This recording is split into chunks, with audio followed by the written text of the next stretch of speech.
There was still lipstick on the inside of her wine glass. Not mine. Not new. From the night before, maybe earlier. Crimson red, smeared at the rim like a fingerprint. And I stood there, just staring at it. I don't know what made me notice it.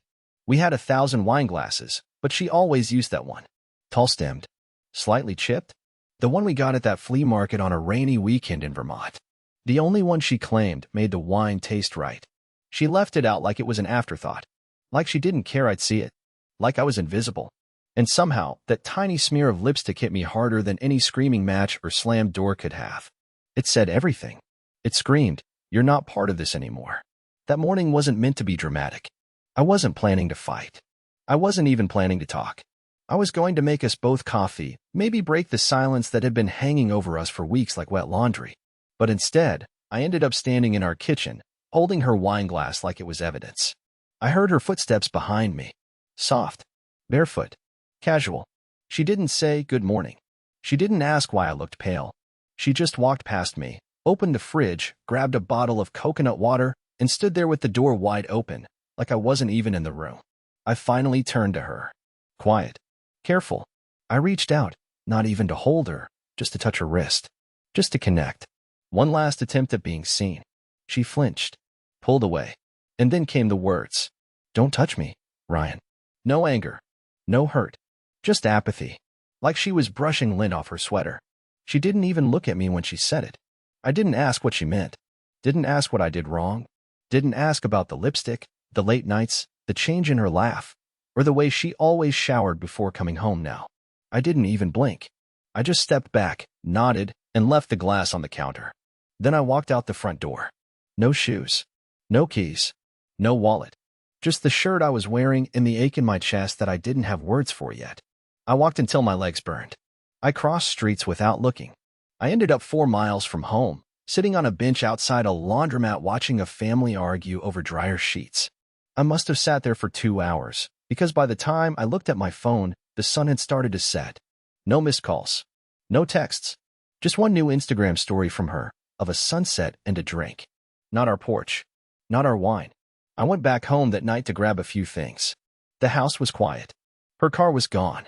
So was the wine glass. But the lipstick stain was still on the dish towel beside the sink. And for some reason, that's when I started to cry. I didn't know then that this was just the beginning. That her distance wasn't about needing space. That she wasn't alone those nights she said she was working late.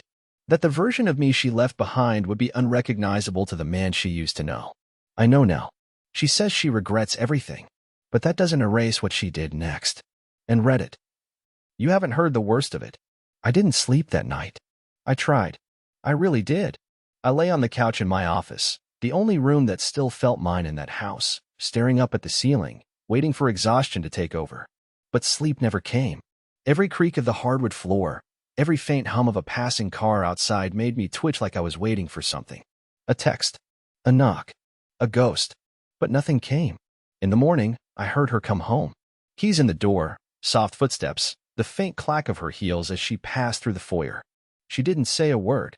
She didn't even peek in to see if I was there. She just walked upstairs, as if I were air. And maybe I should have confronted her. Maybe I should have shouted, "Where were you?" Or "Who is he?" Or even just, "Why?" But I didn't. I waited for her to come to me. I told myself she would. I still believed that if I left enough space, she'd choose to fill it. Spoiler, she didn't. The next 3 days blurred into something gray. She stopped pretending. No more polite nods or casual conversation. No dinner. No eye contact. She would come home late, always smelling like perfume that didn't belong to her, or rather, didn't used to. She'd toss her purse on the table, scroll on her phone for an hour, and disappear upstairs. And me? I just stayed in the office. Ate microwaved leftovers. Slept in jeans. Read old emails she used to send me when we were first dating. Emails where she called me her calm in the chaos. That version of her felt like a story I made up. The breaking point wasn't dramatic. It wasn't a fight. It wasn't even about the other man I suspected, though that part was crawling beneath my skin by then. It was the voicemail. That Friday afternoon, I got a call from a number I didn't recognize. It rang twice, then stopped. A minute later, I had a voicemail. I remember standing in the backyard, watering the half-dead garden she used to love, earbuds in, listening to the most jarring 15 seconds of my life. A male voice. Muffled laughter. Then Lila's voice, clear as day. No, he won't care. He never notices anything. He just sulks and watches reruns of old sitcoms in his office like a sad little puppy. Laughter again. I guess. Honestly, I don't even think he feels anything anymore. Then it cut off. I stood there, frozen, the hose pouring water into the grass, soaking my shoes. I replayed it 4 times. I memorized it. Every breath. Every vowel. I wanted to scream. Wanted to call her and ask what the hell that was. But I didn't. I didn't even delete the voicemail. I just walked back inside, dripping wet, and sat on the edge of our bed.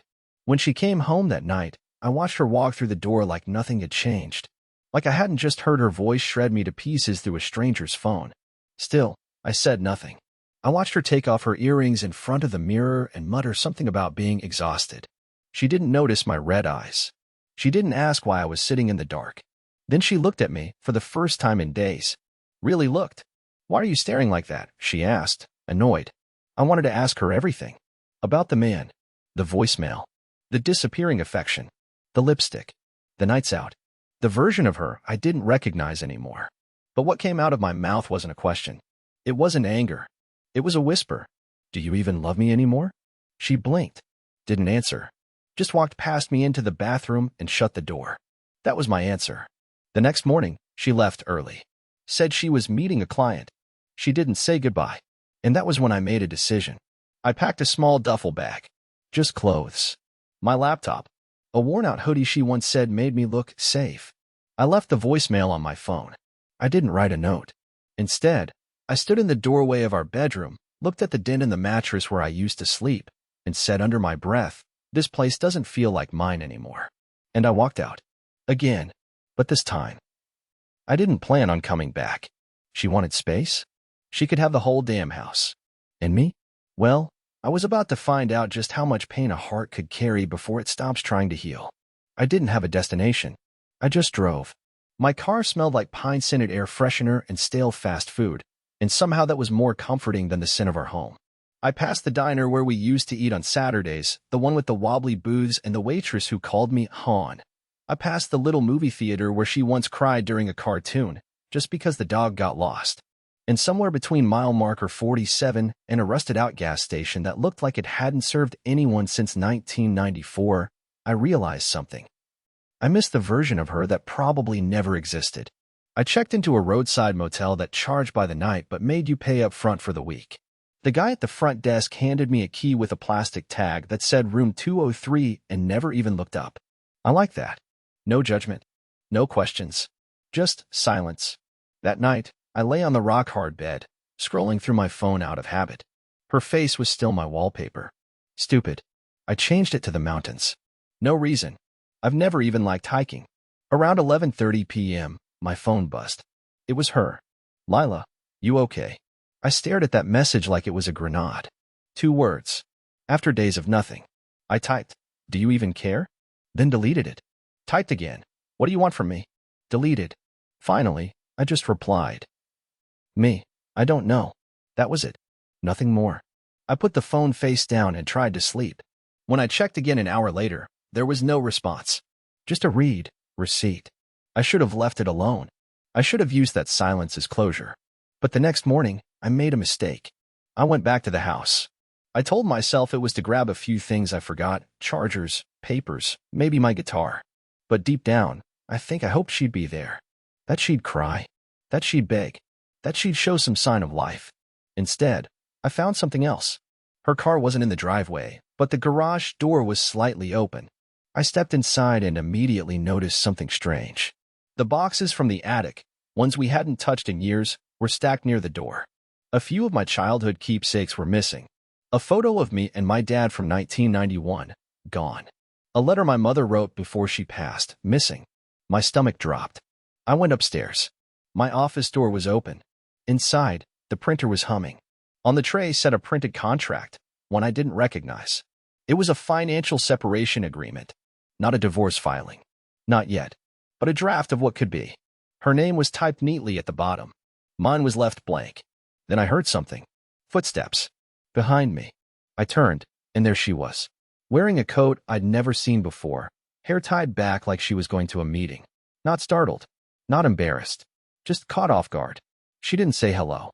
She just stared at me and said flatly, "You shouldn't be here." I blinked. "This is my house too." Her lips pressed into a hard line. "Not anymore. You left." That's when I felt it. That burn in my throat.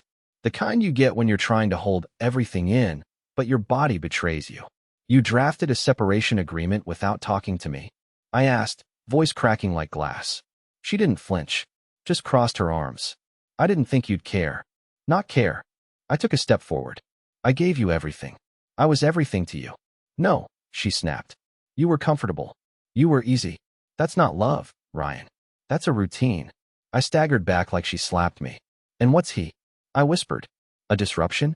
She paused, long enough for me to realize I had just confirmed something I wasn't supposed to know. She didn't deny it. She just looked down, adjusted her purse strap, and walked past me like I was furniture. I stood there, hands trembling, heart breaking in slow motion, as the front door closed behind her. In that moment, I wasn't angry. I wasn't even shocked. I was hollow. It wasn't just betrayal. It was the realization that she had replaced me in her life and had no intention of even letting me process it. But the worst part? The real twist? It came the next day, when I found out who he was. Not a stranger. Not a colleague. Not even some flirty guy from her gym. It was someone I never expected. And once I tell you that name, you'll understand why nothing in my life has felt real since. I didn't sleep that night either. I tried to tell myself it was just adrenaline or heartbreak or plain old confusion. But the truth? It was dread. The kind of dread that lives in your bones. I kept replaying her words. "You were easy. You were routine. Not anymore." And then there was the unspoken thing that haunted me most. She never denied the man. She never even blinked when I brought him up. That kind of silence? It only comes from someone who feels justified. By the next morning, I was spiraling. I needed answers, real ones. Not assumptions, not the kind of quiet rage that builds in your chest while you stew in a motel bed. I needed to know who he was. So, like any miserable, broken man with too much time and a Wi-Fi connection, I started digging. First, I checked her social media. Nothing obvious. Lila was smart, too smart for that. Her accounts were all aesthetic photos and vague captions. But I noticed something. A pattern. Every few weeks, she'd tag the same boutique coffee shop in downtown Brookhaven. A place I'd never even heard of. A place we'd never been together. And always during work hours. Always on Tuesdays or Fridays. Always alone, or so it seemed. So I went. I told myself I just needed to see it. To confirm something for myself. But what I found went deeper than I ever imagined. The coffee shop was small. Trendy. All glass walls and reclaimed wood. The kind of place that charges $6 for a latte and calls it artisanal. I stood across the street in my car, heart pounding like I was about to rob the place. Then I saw her. Lila. Laughing. Hair down. Wearing a scarf I didn't recognize. And sitting across from her, sipping a drink like he belonged there, was my cousin. Tanner. Let me say that again. My wife's affair partner was my cousin Tanner. If this were a movie, I would have stormed in, punched him in the jaw, dragged her out, and demanded answers. But this wasn't a movie. This was my life. And I froze. Tanner and I weren't close. He was the golden boy of our family. Perfect teeth, perfect career, always the center of attention at Thanksgiving while I got stuck carving the turkey. But I never hated him. Not until that moment. He leaned forward, touched her hand. She didn't pull away. She smiled. I didn't need to hear anything. That single touch said it all. It wasn't new. It wasn't innocent. And worst of all, it wasn't impulsive. They were comfortable. I left before they saw me, parked behind a hardware store, and screamed into my steering wheel until my throat went raw. Then I did the most humiliating thing I've ever done in my life. I called my mom. I hadn't told anyone what was going on, but I couldn't hold it in anymore. She picked up, chipper as always, and I crumbled. "Mom," I said, voice cracking, "Lila's cheating on me." She paused. "What?" "Lila," I repeated. "With Tanner." Silence. Then that silence. That long, sharp, knowing silence. "Oh, Ryan," she said finally. I was afraid of that. My stomach dropped. "What do you mean?" I didn't want to say anything until I was sure. "But he came to that barbecue last month, remember? You were helping your uncle fix the grill, and Lila stayed inside with Tanner the whole time. They looked too familiar. Too familiar. Everyone else had seen it. Everyone but me." That night, I sat in my motel room, feeling like my skin didn't fit anymore. Everything felt borrowed. My marriage, my dignity, my name. And then she texted again. Lila, we need to talk. Please. Not I'm sorry. Not I made a mistake. Just we need to talk. Like it was business. But I agreed. I needed closure. Or fire. Or maybe just a reason to scream back for once in my life. We met the next day. Neutral ground. A park bench in the middle of town. She looked tired. I probably did too. She didn't waste time. I didn't mean for it to happen with Tanner, she said. It just did. I nodded slowly.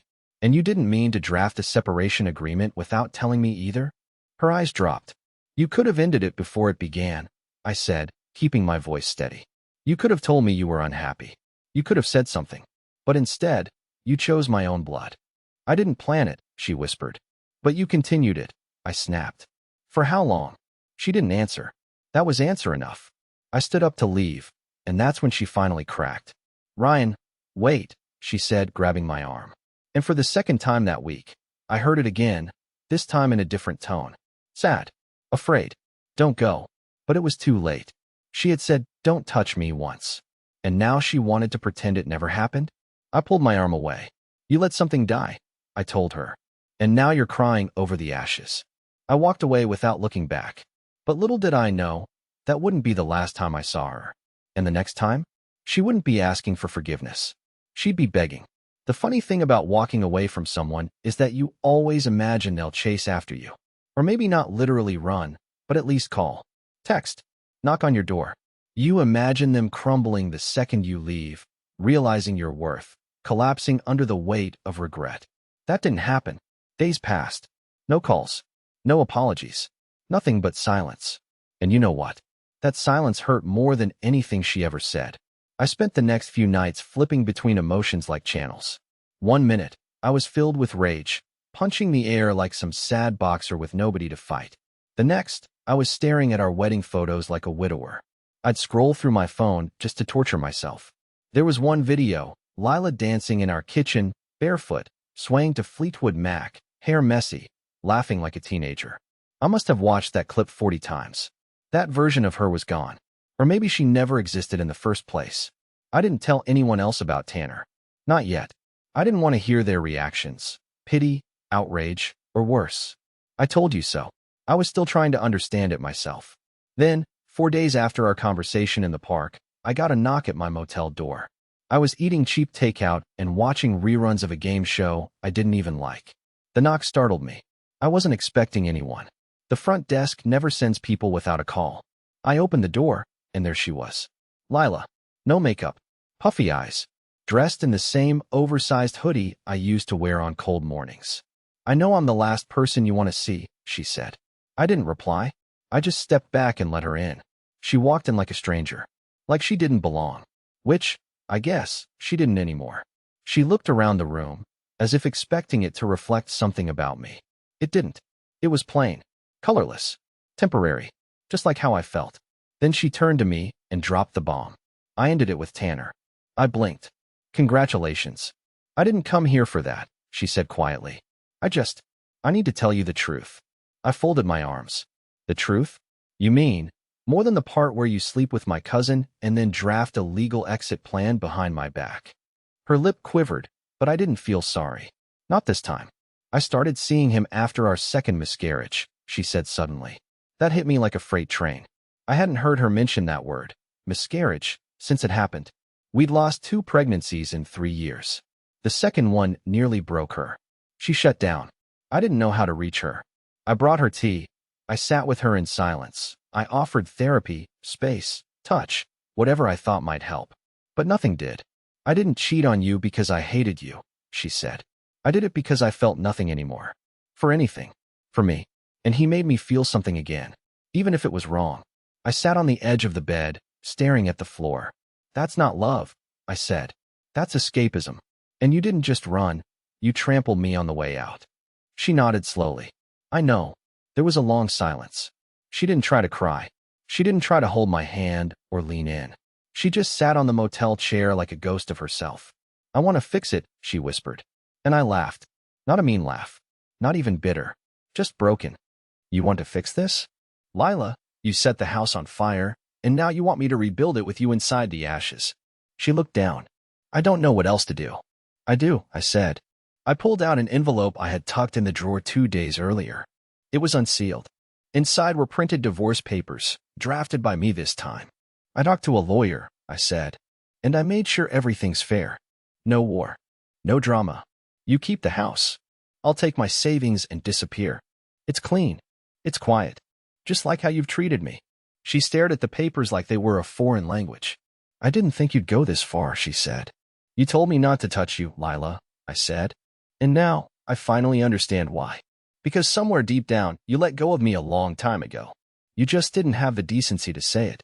Tears finally came, but I didn't reach out to comfort her. Not anymore. She left that night without signing anything. Just walked out again, slower this time, like she wanted me to stop her. I didn't. But 2 days later, I got an email. Subject line, signed. I'm sorry. No message. No explanation. Just the attachment. Just a signature. And then silence. But it wasn't over. Not even close. Because what she did next was something no one, especially not me, could have predicted. She went public. It started with a ping. My phone lit up at 7:12 a.m. with a message from my coworker, Aaron. He's not the kind of guy who texts at random, socially awkward, painfully formal, and definitely not involved in drama. So when he messaged, "Dude, are you seeing this?" I immediately felt the pit drop in my stomach. Seeing what? A moment later, another ping. This time from a mutual friend from college. Then another. And another. Every message said some variation of, "I didn't know. I'm so sorry. Wow, man. This is insane. Are you okay?" I hadn't even made coffee yet. My body was still half asleep, but my mind was waking up with dread faster than I could stand. I opened Instagram, still rubbing sleep from my eyes, and my jaw dropped. Lila had posted a video. Not a photo. Not a cryptic quote. Not even one of her usual stories that vanishes in 24 hours. No, this was permanent. It was the first time she'd ever used IGTV. The thumbnail was her face, no filters, no glam. Just her on the couch in our living room, the one that used to be our living room. I tapped it. She took a breath. "Hi," she said, voice shaking. "I know I don't usually share personal things, but I need to say something. And I need to say it publicly." I paused it right there. Just froze, unable to move. It had been barely a week since she'd signed our divorce papers, and now she was posting confessional content for strangers? I pressed play again. "I betrayed someone who didn't deserve it," she said. "And I need to take responsibility for that, not just privately, but openly. Because I've hidden too long." She went on, and on. She spoke about our miscarriages, about her emotional numbness, about how she turned to someone in the worst way and ended up hurting the one person who always showed up. She didn't say Tanner's name, but everyone in our circle would figure it out eventually. It wasn't that hard. She even mentioned my cousin without saying my name. But what broke me was this part. I told him not to touch me because I had already mentally walked away. And that was the most cowardly thing I could have done. I didn't give him the truth. I gave him silence. And then I watched him disappear. By the time it ended, my hands were shaking. I wasn't moved. I wasn't angry. I was humiliated. You see, to everyone else, it looked like growth. Like a brave, raw, healing moment from a woman who made a mistake and owned it. The comments flooded in. "You're so strong. Thank you for your honesty. People make mistakes. What matters is how we grow." No one was asking me how I was doing. No one was asking what it felt like to be turned into a footnote in someone else's redemption arc. And that's when it really hit me. She didn't post that video for me. She posted it to control the story. She knew our friends would talk. She knew Tanner wasn't going to keep his mouth shut forever. And she wanted to get ahead of it. Make herself look like the wounded one who had stumbled, but risen. The phoenix. The brave soul. Meanwhile, I was still crashing on a motel mattress that creaked every time I breathed too hard. I didn't respond publicly. I didn't post anything. But I did get a call later that day from someone I hadn't heard from in over 2 years. My father. He'd been a distant figure in my life. After Mom passed, we drifted. He moved out of state, got remarried, started golfing. We talked maybe twice a year, if that. But that morning, he called me out of the blue. "I saw the video," he said after a long pause. "I assume you did too." "Yeah," I muttered. Another pause. "I don't usually get involved in your life," he said. "But I want to tell you something. She's playing a game, son." It's soft, it's clever, and it's dressed up in vulnerability, but it's still a game. And the only way to win is to stop playing. I didn't say anything, but that moment stuck with me. For a long time, I started thinking differently, more clearly, less emotionally. I stopped refreshing her page. I turned off notifications. I deleted every photo I had of us together. And then, I made a decision. If she wanted to tell her story to the world, fine. But I had something else planned, something she wouldn't see coming. Something quiet, precise, personal. And it started with one message. Not to her. To Tanner. It took me 3 days to write the message. Not because I didn't know what to say, on the contrary, I knew exactly what I wanted to tell Tanner. I rehearsed it in my head every time I stared at my motel ceiling, every time I sat alone in my car watching the sun go down over parking lots and strip malls. But each time I opened my phone to type it out, I froze. Because deep down, I wasn't sure what I wanted from him. An apology? Justice? A confession? No. What I really wanted was clarity. And control. For the first time since Lila whispered those 4 words that wrecked me, "Don't touch me, Ryan," I wanted to hold the steering wheel of my own life. So on a Thursday morning, I typed it. Not long. Not emotional. Not a speech. Tanner, you and I are going to talk. You owe me that much. 1 hour. In person. You choose the place. Don't ignore this. I know a lot more than you think. Ryan. I hit send and tossed my phone onto the nightstand like it was burning in my hand. Then I waited. For hours later, I got a reply. Ryan. Fine. I'll meet you. The old cabin. Saturday. Noon. The old cabin. That one phrase took me back to a time I hadn't thought about in years. It was a family property tucked away in the woods outside Lake Nokomis, a place we used to go for summer weekends when we were kids. Me, Tanner, and a few other cousins used to chase fireflies while our parents drank beer and grilled on the porch. I hadn't been there in more than a decade. It was a deliberate choice on his part. Remote. Private. No audience. I spent the next day rehearsing. Not what I'd say, but how I'd look. How I'd carry myself. No shaking. No crying. No begging. This wasn't about confrontation anymore. It was about finality. Saturday arrived. Cold, cloudy. The kind of weather that presses on your chest like a memory you don't want. I parked 100 yards from the cabin and walked the rest of the way. The building looked almost exactly the same, weather-worn, a little smaller than I remembered, with pine needles scattered across the deck. Tanner was already there, leaning against the railing, wearing sunglasses like this was some casual brunch. I stopped a few feet away. Neither of us spoke for a moment. Then he said, "You look like hell." "Been living in it," I said flatly. He smirked. "You wanted to talk. Go ahead." I stepped closer, arms crossed, grounding myself. "I'm not here for an apology, Tanner. I'm here because I need to understand how the hell you convinced yourself this was okay." He dropped the smirk. "Good. I didn't convince myself," he said. "It wasn't okay. But it happened. It happened." I repeated. "That's what you're going with? That it happened like a tree falling in the woods." He sighed, finally pulling off the sunglasses and revealing something in his face that actually surprised me. Regret. Real, raw regret. Not the performative kind. Not the kind Lila had rehearsed on camera. This was different. "I didn't plan it, Ryan," he said. "At first it was just texts. Jokes. Late-night chats. You know how she is. When she wants to make you feel like the only one in the room, she can." I looked away. "She told me things," he continued. "About the miscarriages. About feeling invisible. And God, I should have shut it down. I should have walked away. But instead, I told myself I was helping her." "Helping her cheat," I said. "Yes." He nodded. "Helping her cheat." The silence between us was loud. Tanner looked older than I remembered. Less invincible. His shoulders weren't as square. His words weren't as sharp. He was unraveling. "I didn't love her," he added. "I don't think she loved me, either. We were both just broken, and we leaned on the nearest thing we could find. It was selfish. It was cruel. And it was temporary." That last word stuck with me.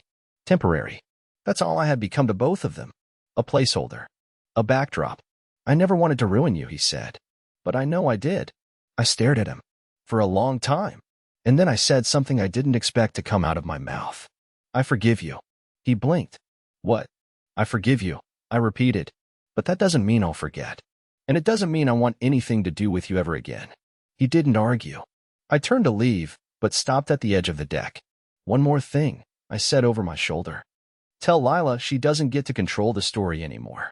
Tell her I'm finally writing my own. Then I left him standing there. And for the first time since this all began, I didn't feel small. I didn't feel pitiful. I felt free. But that feeling didn't last long.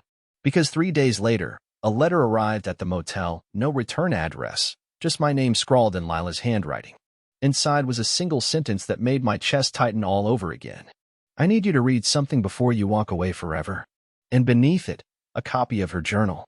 The journal was worn, soft at the edges like it had been opened 100 times. Inside, her handwriting was jagged, rushed, sometimes tear-stained, ink bleeding through paper in places where the words had clearly hurt to write. I didn't want to read it. I really didn't. But curiosity is a strange kind of gravity.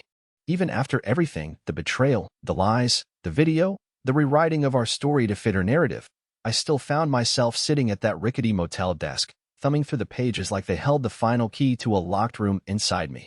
The first entry was dated 3 weeks after our second miscarriage. I haven't spoken to Ryan about the way I feel because I'm afraid I'll ruin what little joy he has left. I think he's pretending for my sake, and I'm pretending for his. We're two ghosts playing house. The next one stopped me cold. I looked at him today and didn't recognize the man who used to dance with me in the kitchen. But worse, I don't recognize myself. I want to scream, but my mouth never opens. I want to be touched, but I flinch. I want to feel love, but all I feel is a growing hole where it used to live. There were dozens of pages like that. Pages about her grief, her guilt, her numbness. She described her affair with Tanner in brutal, unfiltered terms, not as a romance, but as an escape tunnel she dug with her eyes closed. She called herself a coward. She called me her safest place. And then I found the entry dated the morning after she told me not to touch her. He reached for me like he still believed I could be saved. And I told him not to touch me because I was ashamed. I wasn't rejecting him. I was rejecting the woman I'd become. But I said it like a weapon. I watched his heart break and still didn't stop him from walking away. Because I believed he deserved better than what I was. That sentence cracked something inside me I didn't know was still whole. I sat there until the sun started rising through the blinds, light pooling across the carpet like a quiet invitation to begin again. I didn't rush to call her. I didn't storm over to her house with a speech prepared. I sat with what I'd read. I let it breathe. I let myself forgive slowly, layer by layer, not for her, but for me. A week later, I moved out of the motel. Not back to our house, but into a small rental just outside town, near the lake. Quiet, clean, unfamiliar. Mine. I started seeing a therapist. Started running. Started writing again. Stopped checking her social media. I picked up my guitar for the first time in years, even played in front of people at a local open mic night. I wasn't good, but I was alive. And then one morning, months later, I got a letter in the mail. No preamble. No drama. Just a single line. I'm starting over, too. Thank you for reading what I couldn't say out loud. No signature. But I didn't need one. I smiled. For real. Not the kind you fake in photos, but the kind that rises from someplace quiet inside you. The kind that means something. You see, this isn't a story about a man who lost his wife. It's the story of a man who finally found himself. She broke me, but I didn't stay broken. And if you're reading this, sitting in your own version of a motel room, alone, forgotten, humiliated, I want you to know something. You're not over. You're just beginning.